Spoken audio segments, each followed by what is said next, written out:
మీకు cell phone ఉందా? Computer, laptop కూడా ఉపయోగిస్తారా? అయితే మీరు డేంజర్లో ఉన్నట్టే. రేడియేషన్ భూతం ఎప్పుడైనా మీపై అటాక్ చేయొచ్చు. బ్రెయిన్ ట్యూమర్, క్యాన్సర్ వంటి భయంకర రోగాలు వచ్చే అవకాశాలు ఎక్కువగా ఉన్నాయని ప్రపంచ ఆరోగ్య సంస్థ హెచ్చరిస్తోంది. మరోవైపు రేడియేషన్ నుంచి మనల్ని కాపాడేందుకు శాస్త్రవేత్తలు సరికొత్త చిప్ అభివృద్ధి చేశారు. అదేంటో ఇప్పుడు చూద్దాం. సెల్ ఫోన్ వాడితే ఎంత డేంజరో ప్రపంచ ఆరోగ్య సంస్థ ప్రకటనతో మరోసారి స్పష్టమైంది. సెల్ ఫోన్ వినియోగిస్తే క్యాన్సర్ ముప్పు తప్పదని ప్రపంచ ఆరోగ్య సంస్థకు చెందిన international agency for research on cancer review meeting లో తేల్చింది.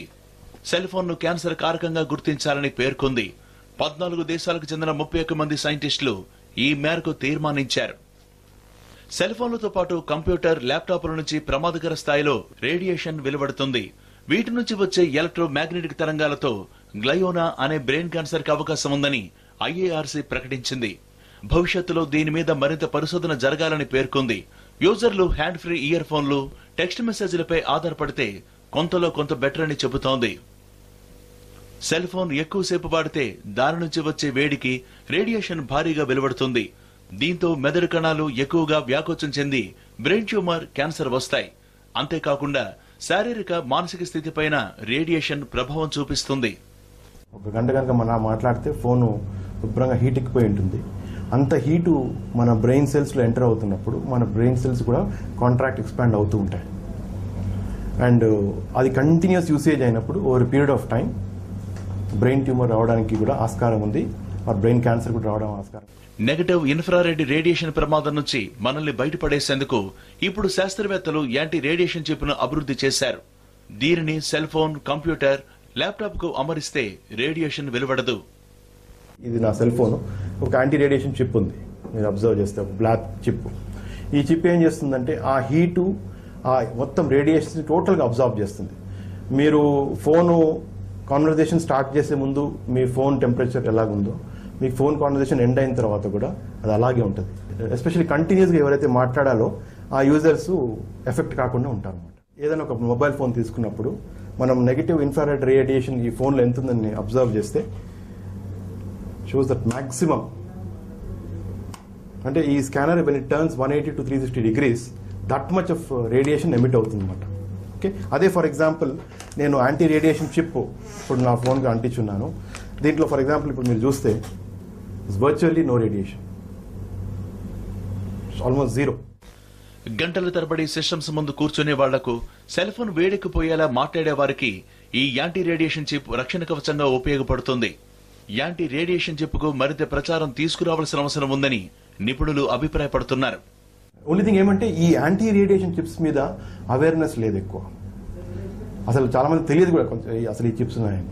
అందుకే అసలు అది కంపెనీస్కి మ్యాండేటరీ చేస్తే అటు అవేర్నెస్ వస్తుంది, plus safety, everybody is also protected, ఒక ప్రొటెక్షన్ లాగా ఉంటుంది అన్నమాట. అసలు సెల్ ఫోన్లు అమ్మే కంపెనీలే ఈ యాంటీ రేడియేషన్ చిప్పులు తప్పనిసరిగా ఇవ్వాలనే డిమాండ్ వినిపిస్తోంది. యాంటీ రేడియేషన్ చిప్పులు రాష్ట్ర మార్కెట్లోకి ఇప్పుడిప్పుడే వస్తున్నాయి. హైదరాబాద్ మహేంద్ర హిల్స్ లోని వేదికార సెంటర్ తో పాటు పలు చోట్ల ఇవి లభిస్తున్నాయి. ఇదే అంశానికి సంబంధించి ప్రస్తుతం మనతో డాక్టర్ బిఎస్వి రాజు ఉన్నారు, న్యూరో సర్జన్. రాజు గారు, ఎట్లా ఈ చూసారు డైరెక్ట్గా ప్రపంచ ఆరోగ్య సంస్థే హెచ్చరికలు జారీ చేసింది. ఇప్పటివరకు కన్ఫ్యూజన్ ఉండేది, వస్తుందని కొంతమంది చెప్పేవాళ్ళు, ఎటువంటి ప్రమాదం లేదని మరి కొంతమంది చెప్పేవాళ్ళు. దీంతో వాడేవాళ్ళు వాడుతూనే ఉన్నారు, ఎటువంటి ప్రాబ్లం లేకుండా. డైరెక్ట్గా వరల్డ్ హెల్త్ ఆర్గనైజేషన్ చెప్పిన నేపథ్యంలో ఒక రకమైన భయం అయితే బయలుదేరింది. సో ఈ రేడియేషన్ కావచ్చు, ఈ సెల్ ఫోన్ వాడకం మూలంగా ఎటువంటి ఎఫెక్ట్స్ మన మీద పడే అవకాశం ఉంటుంది? ఇప్పుడు WHO మనకి లేటెస్ట్గా జారీ చేసిన బులెటిన్ ప్రకారం కొంతవరకు రిస్క్ ఉన్నదని ముందు కంటే కూడా క్లియర్గా చెప్పిందండి. కాకపోతే ఎవిడెన్స్ ఏదైతే అంటారో పాజిబుల్లీ కార్సినోజెనిక్ అంటారు, అంటే క్యాన్సర్ వచ్చే లక్షణాలు ఉండొచ్చు. అంటే అలాగైతే మనం ఎగ్జాస్ట్ ఉంటుంది, లేకపోతే మనం బయటికి వెళ్ళినప్పుడు మన వెహికులర్ ట్రాఫిక్ నుంచి వచ్చే ఎగ్జాస్ట్ ఉంటుంది, అది కూడా కార్సినోజెనిక్. అంటే దానితో ఈక్వలెంట్గా దీన్ని ఇప్పుడు రేడియేషన్ కూడా పాసిబుల్లీ కార్సినోజెనిక్ అని చెప్పింది. కాకపోతే దీంట్లో ఏంటంటే ఇప్పుడు మామూలుగా మిగిలిన వాటిలో చూసుకున్నట్టయితే క్యాన్సర్ అనేది మిగిలిన ప్లేసెస్లో వస్తుంది. కానీ ఇప్పుడు మనం ఈ సెల్ ఫోన్ వాడినప్పుడు మనం అది తలకి దగ్గరగా పెట్టుకుంటాము. సో ఈ ఎలక్ట్రికల్ యాక్టివిటీ ఏదైతే ఉన్నదో, ఎలక్ట్రోమాగ్నెటిక్ రేడియేషన్ ఏదైతే ఉన్నదో, అది సరిగ్గా డైరెక్ట్గా బ్రెయిన్లో ఉన్న కణాలని తాకడం వలన బ్రెయిన్లో ఉన్న ఎలక్ట్రికల్ యాక్టివిటీలో మార్పులు రావచ్చు. దాంట్లో ఉన్న డిఎన్ఏలో మార్పులు రావడం వల్ల మ్యూటేషన్స్ అంటారు. దాంట్లో ఉన్న చేంజెస్ వలన ఈ క్యాన్సర్ వచ్చే లక్షణాలు ఉండవచ్చు అని ఇప్పుడైతే భావిస్తున్నాం. కాకపోతే రిస్క్ ఏదైతే ఉన్నదన్నది అందరిలో ఉంటుందని అనుకోవట్లేదు. ఇప్పుడైతే ఎవరైతే సెల్ ఫోన్స్ ఎక్కువగా అధికంగా వాడతారో, ఎక్కువ సంవత్సరాలు వాడతారో, అంటే 10 years మించి రోజుకి గంట మించి వాడే వాళ్ళకి ఈ రిస్క్ ఎక్కువ ఉంటుందని, పాసిబుల్లీ నార్మల్ కంటే వాళ్ళ రిస్క్ ఏదైతే ఉన్నదో ఒక 1 hour డబుల్ ద టైం ఈ క్యాన్సర్ వచ్చే రిస్క్ ఉన్నదని చెప్తున్నారు. బేసిక్గా ఇప్పుడున్న లైఫ్ స్టైల్ కావచ్చు, మనం చేస్తున్న పనులు కావచ్చు చూస్తే నార్మల్ డైలీ 1 hour అనేది చాలా క్యాజువల్ థింగ్గా మారిపోయిన పరిస్థితి మనం చూస్తున్నాం సెల్ ఫోన్ వాడుకోవాలి. ఇటువంటి పరిస్థితుల్లో దీన్ని ప్రత్యామ్నాయం ఏం ఆలోచించవచ్చు? ఇప్పుడు యాంటీ రేడియేషన్ చిప్స్ అని కొన్ని దొరుకుతున్నాయి, మార్కెట్లోకి వచ్చినాయి. ఇటువంటి యూజ్ చేయడం మూలంగా ఎంతవరకు ప్రమాదాన్ని తగ్గించే, ప్రమాద తీవ్రతను తగ్గించే అవకాశం ఉంది అనుకోవచ్చు? తప్పకుండా అండి, తగ్గించే ఇప్పుడు యాంటీ రేడియేషన్ చిప్ అది ఏదైతే అన్నారో అది తప్పకుండా దాని రేడియేషన్ ఉన్న రిస్క్ ని తగ్గించే అవకాశం అయితే ఉంది. కానీ దాని గురించి ఇంకా చాలా స్టడీస్ చేయాలండి. ఈ స్టడీస్ చేయడంలో చాలా కష్టమైన విషయం ఏంటంటే రిస్క్ ఏదైతే ఉన్నదో అది లో గ్రేడ్ రిస్క్, ఇంకోటి risk long term risk, and risk is related to excessive usage, అంటే ఎక్కువసేపు వాడినప్పుడు. సో ఈ రిస్క్ ఏదైతే ఉన్నదో అది దాన్ని ప్రూవ్ చేయడానికి సైంటిఫిక్ గా చాలా కష్టం అండి అది. సో దీనికి ఇంకా చాలా వరకు రీసెర్చ్ చేయాలి. దట్టు ఇప్పుడు ఈ రీసెర్చ్ ఏదైతే ఉన్నదో ఎక్కువ వరకు ఈ రీసెర్చ్ అన్నది మనము వెస్టర్న్ వరల్డ్ అంటే అమెరికాలో కానీ యూరోప్లో కానీ అక్కడ చేశారు ఎక్కువ. ఇప్పుడు ఆ రిస్క్ మన పాపులేషన్లో మన దగ్గర చేసినట్టయితే మన పాపులేషన్లో ఎలాంటి మార్పులు ఉన్నాయి, ఎందుకంటే జెనెటికల్గా కూడా చిన్న చేంజెస్ ఉంటాయండి.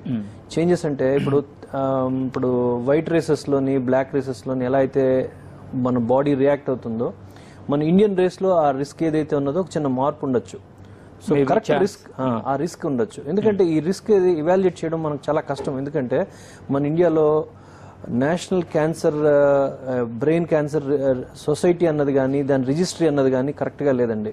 అంటే ఇప్పుడు ఈ పలానా సంవత్సరంలో ఇన్ని క్యాన్సర్స్ రిపోర్ట్ అయినాయి మన దేశంలో, ఇప్పుడు ఎంత మార్పు ఉన్నది అన్నది మనం చెప్పడం చాలా కష్టం. ఎందుకంటే 1 billion యూజర్స్ పైన ఉన్నారు మనకి ఇప్పుడు, మోర్ దెన్ 1.5 billion యూజర్స్ పైన ఉన్నప్పుడు దాంట్లో లాస్ట్ ఇయర్కి ఎంతమంది క్యాన్సర్స్ వచ్చింది, ఇప్పుడు ఈ ఇయర్లో ఎంతమంది క్యాన్సర్స్ వచ్చినాయి అన్నది ఇంపార్టెంట్.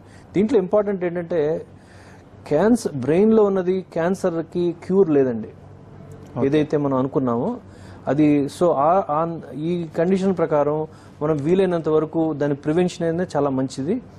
ఎందుకంటే కొద్దిగా వరకు మనం లిమిట్ చేసుకుని దాన్ని రేడియేషన్కి సంబంధించి మనం కొద్దిగా హ్యాండ్స్ ఫ్రీగా వాడడం కానీ లేకపోతే మీరు టెక్స్టింగ్ చేయడం వల్ల కానీ అమౌంట్ ఆఫ్ రేడియేషన్ చాలా తక్కువగా తగ్గించుకోవచ్చు. సో రేడియేషన్ అనేది కేవలం మనం దగ్గరగా పెట్టుకుని మాట్లాడుతున్నప్పుడే మనపై ఎక్కువగా అటాక్ చేసే ఛాన్స్ ఉంటుందా, లేకపోతే ఫోన్ మన దగ్గర ఉంటే చాలనుకోవచ్చా? అది కొంత ప్రభావం అయితే ఉండే అవకాశం ఉంటుందా? ఫోన్ మన దగ్గర దూరంగా ఉన్న దగ్గరగా ఉన్న ప్రమాదం అయితే ఉండొచ్చు. కాకపోతే ఏంటంటే దూరంగా ఉన్నప్పుడు కొద్దిగా ఆ రేడియేషన్ ఏవైతే ఉన్నదో అమౌంట్ ఆఫ్ రేడియేషన్ మన బాడీకి రిసీవ్ అయ్యే రేడియేషన్ అన్నది తప్పకుండా తగ్గే అవకాశం చాలా తక్కువ ఉందండి.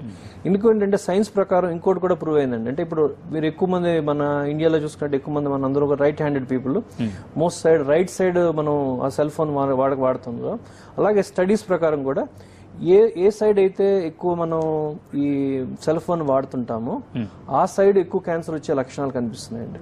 సో దెర్ ఈజ్ అంటే రిలేషన్షిప్ అయితే ఉన్నది, అది వీక్ రిలేషన్షిప్.